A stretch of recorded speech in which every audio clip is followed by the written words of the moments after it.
नमस्कार। आज सुनिए मुंशी प्रेमचंद्र की लिखित कहानी घर जमाई। हरिधन जेठ की दोपहरी में उख में पानी देकर आया और बैठा रहा। घर में से धुआं उठता नजर आता था। छन छन की आवाज भी आ रही थी। उसके दोनों साले उसके बाद आए और घर में चले गए। दोनों सालों के लड़के भी आए और उसी तरह अंदर दाखिल हो गए, पर हरिधन अंदर ना जा सका। इधर 1 महीने से उसके साथ यहाँ जो बर्ताव हो रहा था और विशेषकर कल उसे जैसी फटकार सुननी पड़ी थी, वह उसके पाँव में बेड़िया सी डाले हुए था। कल उसकी सास ने ही तो कहा था, मेरी दी तुमसे भर गया है, मैं तुम्हारी जिंदगी का ठेका लिए हुए बैठी हूँ क्या। और सबसे बढ़कर अपनी स्त्री की निष्ठुरता ने उसके हृदय के टुकड़े कर दिए थे। वह बैठी यह फटकार सुनाती रही, पर एक बार भी तो उसके मुंह से यह नहीं निकला, अम्मा तुम क्यों इतना अपमान कर रही हो। बैठी गट गट सुनती रही। शायद मेरी दुर्गति पर खुश हो रही थी। इस घर में वह कैसे जाए? क्या फिर वह गालियां खाए नहीं? वही फटकार सुनने के लिए आज इस घर में जीवन के 10 साल गुजर जाने पर यह हाल हो रहा है। मैं किसी से कम काम नहीं करता हूँ। दोनों साले मीठी नींद सोते रहते हैं और मैं बैलों को पानी देता हूँ, छाटी काटता हूँ। वहाँ सब लोग पल पल में चिलम पीते हैं। मैं आंख बंद किए अपना काम में लगा रहता हूँ। संध्या समय में घर वाले गाना बजाने के लिए चले जाते हैं। मैं घड़ी रात में गायें भैंसे दुहाता हूँ। उसका यह पुरस्कार मिल रहा था कि कोई खाने के लिए भी उससे पूछता नहीं था, उल्टे गालियां मिलती थी। उसकी स्त्री घर से दौड़ कर निकली, बोली, जरा इस कुएं से खींच लो, एक बूंद पानी नहीं है। हरिधन ने डोल लिया और कुएं से पानी भर लाया। उसे जोर से भूख लगी हुई थी, समझा अब खाने को बुलाने आएगी, मगर स्त्री डोल लेकर अंदर चली गई और वहीं की हो रही। हरिधन थका मांदा शुदा से व्याकुल पड़ा सो रहा था। सहसा उसकी स्त्री गुमानी ने आकर उसे जगाया। हरिधन ने पड़े पड़े ही कहा, क्या है, क्या पड़ा भी नहीं रहने दोगी या पानी चाहिए? गुमानी कटु स्वर में बोली, गुर्राते क्यों हो, खाने को बुलाने आई हूँ। हरिधन ने देखा उसके दोनों साले और बड़े साले दोनों लड़के भोजन किए चले जा रहे थे। उसकी देह में आग लग गई। अब यह नौबत पहुंच चुकी थी कि इन लोगों के साथ बैठकर भी खा नहीं सकता। मैं इनकी झूठी थाली चाटने वाला हूँ। मैं इनका कुत्ता हूँ क्या, जिसे खाने के बाद टुकड़ा रोटी डाल दी जाती है। यही घर है। आज यहाँ 10 साल पहले कितना आदर सत्कार होता था। साले गुलाम बने रहते थे। सास मुंह जोहती रहती थी। स्त्री पूजा करती थी। तब उसके पास रुपए थे, जायदाद थी। अब वह दरिद्र है। उसकी सारी जायदाद को इन्हीं लोगों ने कूड़ा कर दिया। अब रोटियों के लिए भी लाले हैं। उसके जी में एक ज्वाला सी उठी कि इसी वक्त अंदर जाकर सास को और साली को भिगो भिगो कर लगाए, पर जब्त करके रह गया। पड़े पड़े बोला, मुझे भूख नहीं है, आज ना खाऊंगा। गुमानी ने कहा, ना खाओगे मेरी बला से? हाँ, नहीं तो खाओगे, तुम्हारे पेट में जाएगा, कुछ मेरे पेट में थोड़े ही जाएगा। हरिधन का क्रोध आंसू बन गया। यह मेरी स्त्री है, जिसके लिए मैंने अपना सर्वस्व मिट्टी में मिला दिया। मुझे उल्लू बनाकर यह मुझे अब निकाल देना चाहती है। वह अब कहाँ जाए, क्या करे? उसकी सास आकर बोली, चलकर खा क्यों नहीं लेते जी, रोते किस पर हो? यहाँ तुम्हारे नखरे सहने का किसी को बूता नहीं है। जो देते हैं वह मत देना, क्या करोगे? तुमसे बेटी ब्याही है तो तुम्हारी जिंदगी का ठेका नहीं लिया है। हरिधन ने मर्मता होकर कहा, अम्मा मेरी भूल थी कि मैं यह समझ रहा था कि अब मेरे पास क्या है कि तुम मेरी जिंदगी का ठेका लोगी। जब मेरे पास धन भी था तब सब कुछ आता था, अब दरिद्र हूं तो तुम क्यों पूछोगी मुझे? बूढ़ी सास से मुंह फुलाकर भीतर चली गई। बच्चों के लिए बाप एक फालतू सी चीज, एक विलास की वस्तु है, जैसे घोड़े के लिए चने और बबुओं के लिए मोह भोग। उम्र भर न मिले तो किसका नुकसान है, मगर एक दिन दाल रोटी के दर्शन ना हो, फिर देखिए क्या हाल होता है। पिता के दर्शन कभी कभी शाम सवेरे हो जाते थे। वह बच्चे को उछालता है, दुलारता है, कभी गोद में लेकर उनकी उंगली पकड़कर सैर कराने ले जाता है, और बस यही उसके कर्तव्य की इति है। वह परदेश चला जाए, बच्चों की परवाह नहीं होती, लेकिन माँ तो बच्चे का सर्वस्व है। बालक 1 मिनट के लिए भी उनका वियोग नहीं सह सकता। पिता कोई भी हो, उसे परवाह नहीं है, केवल एक उछालने कुदालने वाला आदमी होना चाहिए। लेकिन माता तो अपनी ही होनी चाहिए, सुलहो आने अपनी, वही रूप, वही रंग, वही प्यार, वही सब कुछ। वह अगर नहीं है तो बालक के जीवन का स्रोत मानो सूख जाता है। फिर वह शिव का नंदी है, पर फूल या जल चढ़ाना लाजमी नहीं, अख्तियारी है। हरिधन की माता आज 10 साल हुए देहांत हो गया था। उस वक्त उसका विवाह हो चुका था। वह 16 साल का कुमार था, पर माँ ने मरते ही उसे मालूम हुआ कि मैं कितना निसहाय हूँ, जिसे उसके घर से उसका अधिकार ना रहा हूँ। बहनों के विवाह हो चुके थे, भाई कोई दूसरा ना था। बेचारा अकेले घर में जाते भी डरता था। माँ के लिए रोता था, पर माँ की परछाई से डरता था। जिस कोठरी में उसके देह ने त्याग दिया था, उसकी उधर आंखें तक न उठाता। घर में एक बुआ थी, वह हरिधन को बहुत प्यार दुलार करती थी। हरिधन को अब दूध ज्यादा मिलता, काम भी कम करना पड़ता था। बुआ बार बार पूछती, बेटा क्या खाओगी? बाप भी अब उससे ज्यादा प्यार करते थे। उसके लिए एक गाय मंगवा दी थी। कभी कभी वह उसे पैसे देते, चाहे वह खर्च करे। इन महरमों से वह घाव ना पूरा होता था, जिसकी उसकी आत्मा को आहत कर दिया था। वह दुलार प्यार बार बार माँ की याद दिलाता। माँ की हुड़कियों का जो मजा था, वह उस दुलार में नहीं था। माँ से मांगकर, लड़कर, ढूंढकर, रूठ कर लेने में जो आनंद था, वह क्या भिक्षादान में था। पहले वह स्वस्थ था, मांग मांग कर खाता था, लड़ लड़ कर खाता था। अब वह बीमार है, अच्छे अच्छे पदार्थ उसे दिए जाते हैं, पर भूख ना थी। साल भर तक वह इसी दिशा में रहा। फिर दुनिया बदल गई। वह नई स्त्री ले आया, जिसके लोग उसकी माता कहते थे। उसके घर में आई, देखते देखते एक खाली काली गठा की तरह उसके संकुचित भूमंडल पर छा गई सारी हरियाली। सारे प्रकाश पर अंधकार का पर्दा पड़ गया। हरिधन ने इस नकली माँ से बात तक ना की, कभी उसके पास ना गया तक नहीं। एक दिन घर से निकाला और ससुराल चला गया। बाप ने बार बार बुलाया, पर उसके जीते जी वह फिर उस घर में ना गया। जिस दिन उसके पिता के देहांत की सूचना मिली, उसी एक प्रकार की ईर्ष्या में हर्ष हुआ। उसकी आंखों में आंसू की एक बूंद भी ना आई। अब इस नए संसार में आकर हरिधन को एक बार फिर मातृ स्नेह का आनंद मिला। उसकी सास ने ऋषि वरदान की भांति उसके शून्य जीवन को विषयभूतियों से परिपूर्ण कर दिया।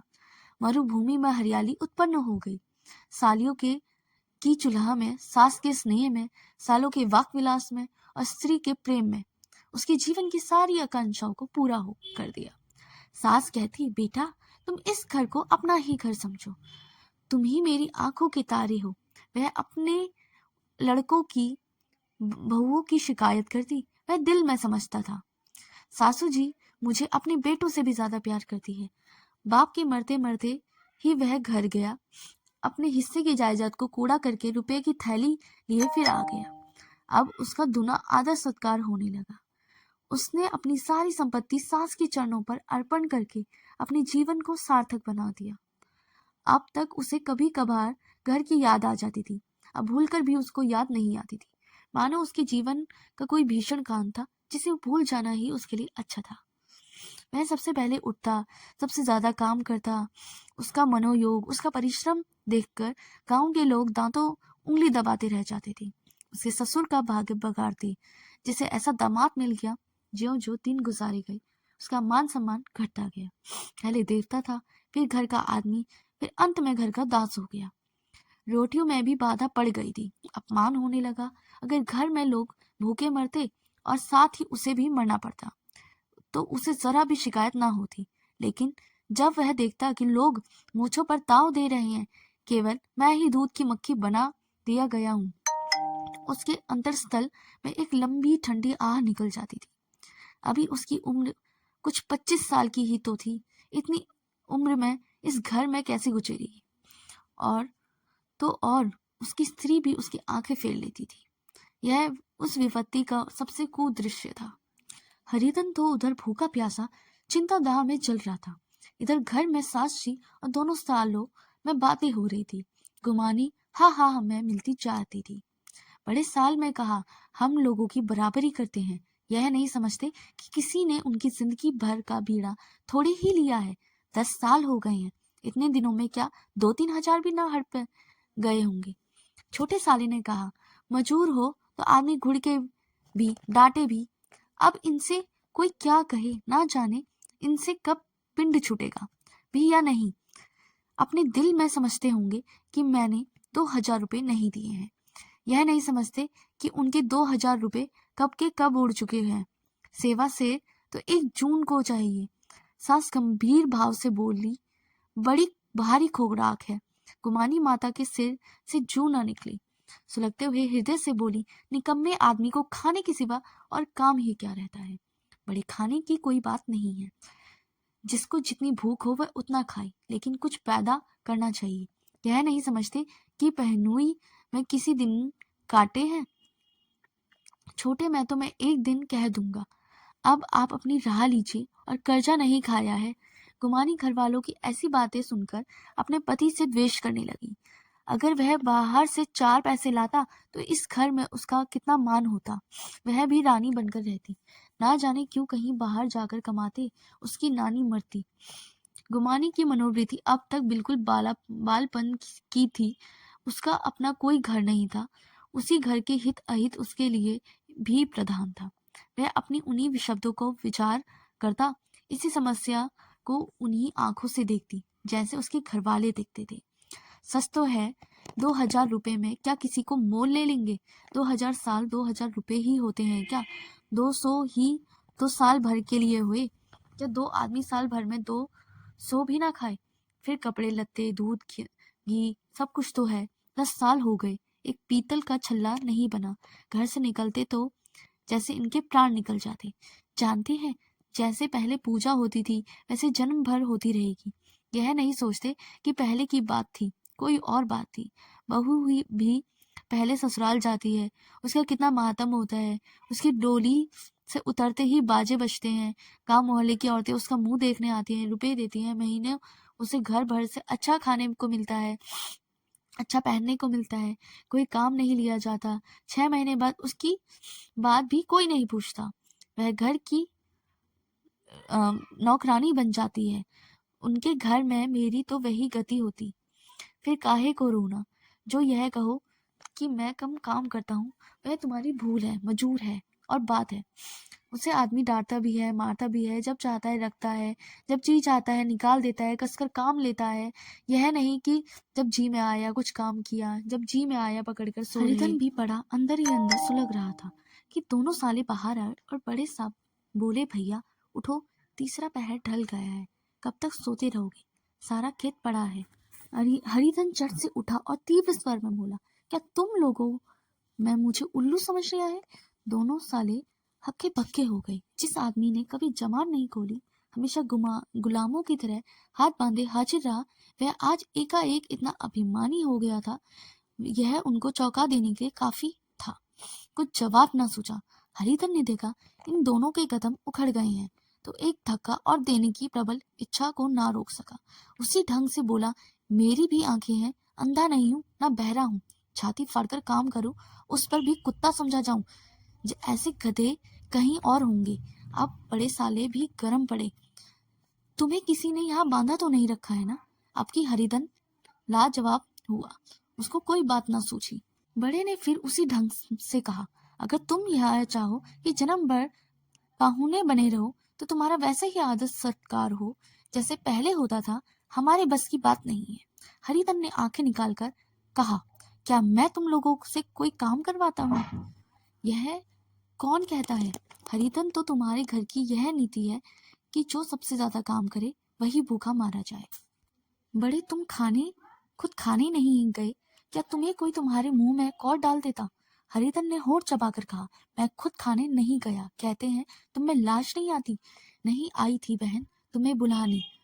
हरिधन ने आंखों में खून उतर आया, दांत पीसकर रह गया। छोटे साले ने कहा, अम्मा भी आई थी, तुमने कह दिया कि मुझे भूख नहीं है, तो क्या करती। सास भीतर से लपक चली आ रही थी। यह बात सुनकर बोली, कितना कहकर हार गई। कोई उठे ना उठे तो मैं क्या करूं। हरिधन ने विष, खून और आग से भरे हुए स्वर में कहा, मैं तुम्हारे लड़कों का झूठा खाने के लिए नहीं हूँ। मैं कुत्ता नहीं हूँ कि तुम लोग खाना देकर मुझे मेरे सामने रूखी रोटी का टुकड़ा फेंक दोगे तो मैं चला आऊंगा। बुढ़िया ने ऐंठ कर कहा, क्या तुम लड़कों की बराबरी करोगे? हरिधन परास्त हो गया। बुढ़िया के एक प्रावक प्रहार से उसका सारा काम तमाम कर दिया था। उसकी तनी हुई भवें ढीली पड़ गई, आंखों की आंख बुझ गई, फड़कते हुए नथने शांत हो गए। किसी आहत मनुष्य की भांति वह जमीन पर गिर पड़ा। क्या तुम मेरे लड़कों की बराबरी करोगे? यह वाक्य एक लंबे भाले की तरह उसके हृदय में चुभता चला गया। न हृदय का अंत था, न उस भाले का। सारे घर ने खाया पर हरिधर ना उठा। सास ने मनाया, सालियों ने मनाया, ससुर ने मनाया, दोनों साले मनाकर हार गए। हरिधर ना उठा। वह द्वार पर एक टाट पर पड़ा रहा। उससे उठाकर सबसे अलग कुएं पर ले गया और जगत पर बिछाकर पड़ा रहा। रात भीगी हो चुकी थी। अंततः आकाश में उज्जवल तारे बालकों की भांति क्रीड़ा कर रहे थे। कोई नाचता था, कोई उछलता था, कोई हंसता था, कोई आंखें मीचकर फिर खोल देता था। रह रहकर कोई साहसी बालक सपाटा भरकर एक पल में उस विस्तृत शेर को पार कर लेता था और ना जाने कहाँ छा जाता था। हरिधन को अपना बचपन याद आया, पर जब वह भी इसी तरह क्रीड़ा करता था। उसकी बाल स्मृतियां उन्हें चमकीले तारों की भांति प्रज्वलित हो गई। वह अपना छोटा सा घर, वह आम का बाग जहाँ वह केरिया चुराया करता था, वह मैदान जहाँ कबड्डी खेला करता था, सब उसका याद आने लग गए। फिर अपनी स्नेहमयी माता की सदैव मूर्ति उसके सामने खड़ी हो गई। उन आंखों में कितनी करुणा थी, कितनी दया थी। उसे ऐसा जान पड़ा मानो माता की आंखों में आंसू भरे थे। उसे छाती से लगा लेने के लिए हाथ फैलाए उसकी ओर चली आ रही थी। वह उस मधुर भावना में अपने आप को भूल गया। ऐसा जान पड़ा मानो माता ने उसे छाती से लगा लिया हो और उसके सिर पर हाथ फेर रही है। वह रोने लगा, फूट फूट कर रोने लगा। उसी आत्म सम्मोहित दशा में उसके मुंह से यह शब्द निकले, अम्मा, तुमने मुझे इतना भुला दिया। देखो तुम्हारे प्यारे लाल की क्या दशा हो रही है। कोई उसे पानी तक नहीं पूछता है। जहाँ तुम हो वहां मेरे लिए जगह नहीं है। सहसा गुलामी में आकर पुकारा, क्या सो गए तुम? ऐसी भी क्या राक्षसी नींद? चलकर खा क्यों नहीं लेते? तब तक कोई तुम्हारे लिए बैठा रहे। हरिधन उस कल्पना जगत से क्रूर प्रत्यक्ष में आ गया और वहीं कुएं की जगत थी। वहीं फटा हुआ टाट और गुमानी सामने खड़ी कह रही थी, कब तक तुम्हारे लिए बैठे रहें? हरिधन उठा, मानो तलवार म्यान से निकला और बोला, भला तुम्हें मेरी सुध तो आई? मैंने कह दिया तुम्हें भूख नहीं है। गुमानी तो अब कितने दिन तक ना खाओगे? अब इस घर का पानी भी नहीं पीऊंगा। तुझे मेरे साथ चलना है या नहीं? दृढ़ संकल्प से भरे इन शब्दों को सुनकर कुमारी सहम उठी, बोली, कहाँ जा रही हो? हरिधन ने मानो नशे में कहा, तुझे इससे क्या मतलब? मेरे साथ चलेगी या नहीं? फिर पीछे ना कहना।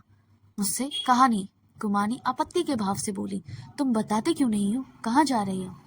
तू मेरे साथ चलेगी या नहीं? जब तक बता ना दोगे मैं नहीं जाऊंगी। तो मालूम हो गया तू नहीं जाना चाहती। मुझे इतना ही पूछना था, नहीं तो अब तक मैं आधी दूर निकल गया होता। यह उठकर कहकर उठा और अपने घर की ओर चला। गुमानी पुकारती रही, सुन लो, पर उसकी फिरकर भी नहीं देखा। 30 मील की मंजिल हरिधन ने 5 घंटों में तय की। जब वह अपने गांव की अमराइयों के सामने पहुंचा तो उसकी मातृभावना उषा की सुनहरी गोद में खेल रही थी।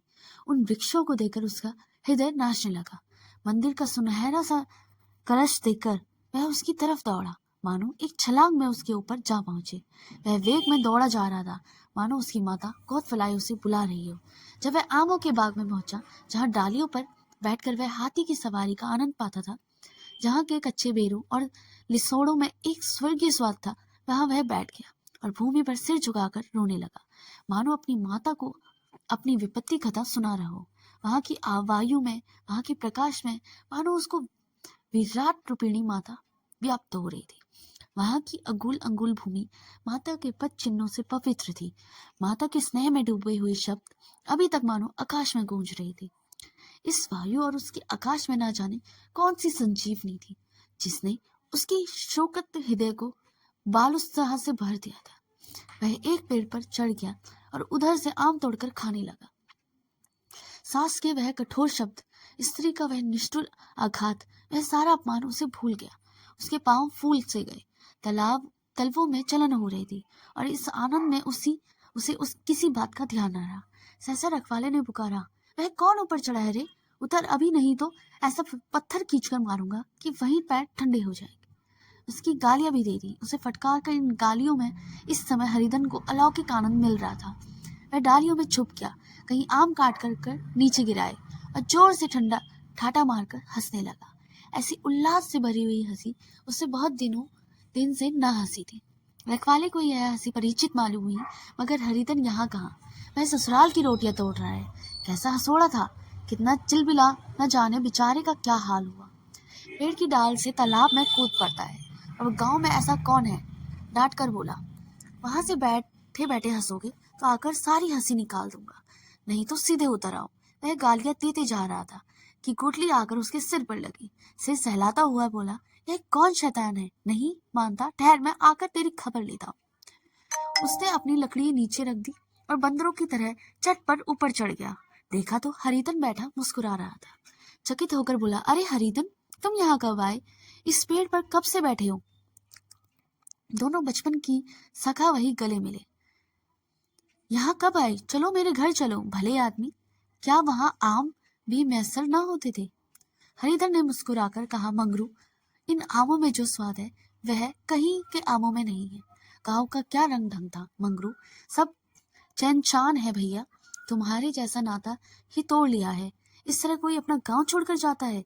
जब से तुम्हारे दादा मेरे सारी गृहस्थी चौपट हो गई, तो छोटे छोटे लड़के थे, उनके लिए क्या होता है? हरिधन, अब इस गृहस्थी से क्या वास्ता था भाई? मैं तो अपना ले दे चुका हूँ, मजूरी तो मिलेगी ना। तुम्हारे गैया ही चारा दिया करूंगा, मुझे खाने को दे देना। मंगरू ने अविश्वास के भाव से कहा, अरे भैया, कैसी बातें करते हो? तुम्हारे लिए जान हाजिर है। या ससुराल में अपना रहोगे? कोई चिंता नहीं है, पहले तो तुम्हारा ही घर था, उसे संभालो। छोटे छोटे बच्चे हैं, उनको पालो। तुम नई अम्मा से नाहक डरते थे, वह सीधी है बेचारी, बस अपनी माँ समझो। तुम्हें पाकर तो निहाल हो जाएंगे। अच्छा, घरवाली को भी तो लाओगे? हरिधन, उसका अब मुंह ना देखूंगा, मेरे लिए वह मर गई है। मंगरू, तो दूसरी सगाई हो जाएगी। आपकी ऐसी मेहरिया ला दूंगा कि उसके पैर धोकर पियोगी। लेकिन कहीं पहली आ गई तो? हरिधन, वह ना आएगी। हरिधन अपने घर पहुंचा तो दोनों भाई भैया आए कहकर भीतर दौड़े और माँ को खबर दी। उस घर में कदम रखते ही हरिधन को ऐसी शांत महिमा का अनुभव हुआ, मानो वह अपनी माँ की गोद में बैठा हुआ। इतने दिनों में ठोकरे खाने से उसका हृदय कोमल हो गया। जहाँ पहले अभिमान था, आग्रह था, हेकड़ी थी, वहां अब निराशा थी, पराजय थी, याचना थी। बीमारी का जोर कम हो चला था। अब मामूली दवा भी असर कर रही थी। किले की दीवारें छिद चुकी थी, अब उसमें घुस जाना असाध्य था। वही घर जिससे वह एक दिन विरुक्त हो चुका था, अब गोद फैलाए उसकी आश्रय देने को तैयार था। हरिधन का निर्लंबन मन अब आश्रय पाकर मानो तृप्त हो गया। शाम को भी माता ने कहा, बेटा तुम घर आ गए, हमारे धन्य बाग। अब इन बच्चों को पालो। माँ का नाता नहीं सही, बाप का नाता तो है ही। मुझे एक रोटी दे देना, खाकर एक कोने में पड़ी रहूंगी। तुम्हारी अम्मा से मेरी बहन का नाता है, उस नाते से तुम मेरे लड़के होते हो। हरिधन ने मात्र विलय आंखों से माता के रूप में अपनी माता के दर्शन किए। घर के एक एक कोने से मात्र स्मृतियों की छटा चांदी सी भांति छटकी हुई थी। भी माता का प्रौढ़ मुखमंडल भी उसे छोटा सा रंजित था। दूसरे दिन हरिधर फिर कंधे पर हल रखकर खेत को चला। उसके मुख पर उल्लास था, आंखों में गर्व। वह अब किसी का आश्रित नहीं था, आश्रयदाता था। किसी के द्वार पर भिक्षुक नहीं, घर का रक्षक था। एक दिन उसने सुना गुमानी ने दूसरा घर कर लिया। माँ से बोला, तुमने सुना काकी, गुमानी ने घर कर लिया है। काकी ने कहा, घर क्या कर लेगी, ठट्टा है। बिरादरी में ऐसा अंधेर, पंचायत नहीं, अदालत तो है। हरिधर ने कहा, नहीं काकी, बहुत अच्छा हुआ। ला महावीर जी का लड्डू चढ़ा लाओ। मैं तो डर हर रहा था कहीं मेरे गले ना आ पड़े। भगवान ने मेरी सुन ली। मैं वहां से यही ठान कर चला आया था कि अब उसका मुंह ना देखूंगा। आपको ये कहानी कैसी लगी हमें कमेंट में जरूर बताइएगा, और अगली कहानी किस पर बनाई जाए आप वो भी मुझे कमेंट में बता सकते हैं। तब तक के लिए धन्यवाद।